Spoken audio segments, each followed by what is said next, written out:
হয় চাওক চাওঁতে চাওঁতে অসমীয়াৰ হেঁপাহৰ বহাগ বিহুটি আহি পদূলিমুখ পালেহি আৰু তাৰ সমান্তৰালভাৱে ব্যস্ততা বাঢ়িছে প্ৰতিজন অসমীয়াৰ। এতিয়া ডেকা গাভৰুৱে বিহু মাৰিবৰ কাৰণে তেওঁলোকে এই যি ঢোল অসমীয়াৰ ঢোল বহুদিন ঘৰত সোমাই আছিল সেইবোৰ ৰিপেয়াৰিং কৰা আৰম্ভ কৰি দিছে। মই এখন কাৰখানাত উপস্থিত আছোঁ য'ত হাজাৰ হাজাৰ ঢোল এতিয়া এইসকল বাদ্যযন্ত্ৰীয়ে তেওঁলোকে ঢোলসমূহ বনাই আছে। মই দেখুৱাইছোঁ।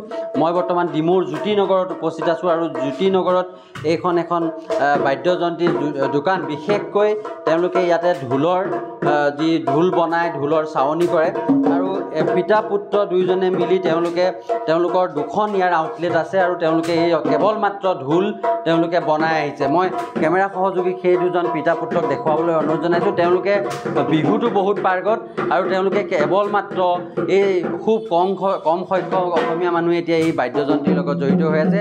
মই পোনে পোনে আপুনি বহু পুৰণা এজন বিহুৱা, এটা বিহুৰ পৰা আৰম্ভ কৰিম।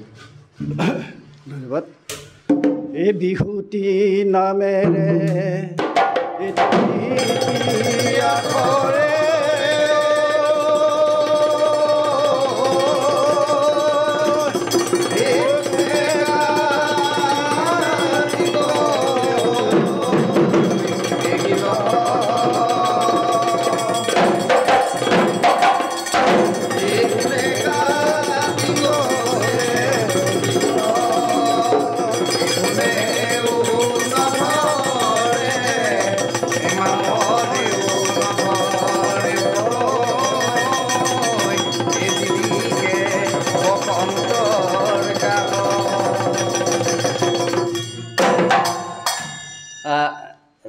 ঢোলৰ সৈতে জড়িত হোৱা কিমান দিন?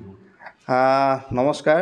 মই প্ৰায় 4 বছৰমান বয়সৰ পৰাই ঢোলৰ লগত জড়িত আৰু এয়া মোৰ পিতৃ, তেওঁ নিজেই ওজা আৰু ময়ো ওজাৰ টাইটেল লৈছোঁ।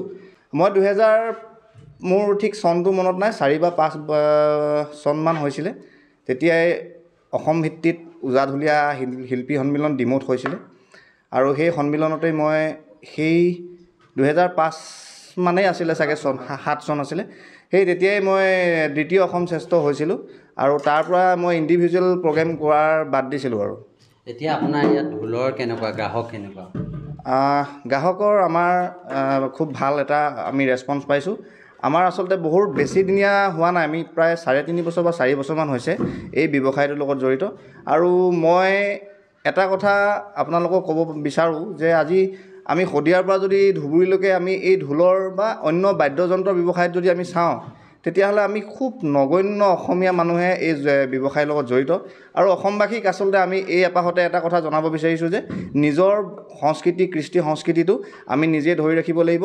আমি এই ব্যৱসায়টোৰ লগতো আমি অসমীয়া মানুহবিলাক জড়িত হৈ পৰিলে কিন্তু আমি নিজে আমাৰ অসমীয়া যিসকল মানুহ আছে সেই সকলো কৰ্ম সংস্থাপনত এটা ভাল জড়িত হৈ বৃত্তিটো লাভ কৰিব বুলি ভাবিছোঁ। মই কেমেৰা সহযোগীক দেখুৱাবলৈ অনুৰোধ জনাইছোঁ। কেইবাজনো গ্ৰাহক ইতিমধ্যে আহি ইয়াতে ভিৰ কৰিছে। তেওঁলোকৰ এইটো কাৰখানা, তেওঁলোকৰ যিখিনি বাহিৰত যি আউটলেট আছে, 2টাকৈ বাহিৰত আউটলেট আছে। মই আপোনাৰ ওচৰলৈ আহিছোঁ। ব্যৱসায়টোৰ লগত জড়িত হৈ কিমান লাভান্বিত হ'ব পাৰিনে? বৰ ধুনীয়া ব্যৱসায় এইটো। এই ব্যৱসায়টো মই বহুত দিনৰ আগতে ভাবি আছিলোঁ, কিন্তু অকণমান টকা পইচাৰ অভাৱৰ কাৰণে কামটো কৰিব পৰা নাছিলোঁ। আজি 3 বছৰমানৰ পৰা মই ব্যৱসায়টো আৰম্ভ কৰিলোঁ। এতিয়া মই ব্যৱসায়টো কৰি বহুতখিনি স্বাৱলম্বী হ'ব পাৰিছোঁ। লগতে মই অইন ব্যৱসায়তকৈ আমাৰ ব্যৱসায়ৰ তৰফৰ পৰা আমি বহুতখিনি কনচেশ্যন ৰেটত এই সামগ্ৰীবিলাক বাহিৰলৈ দিব পাৰিছোঁ।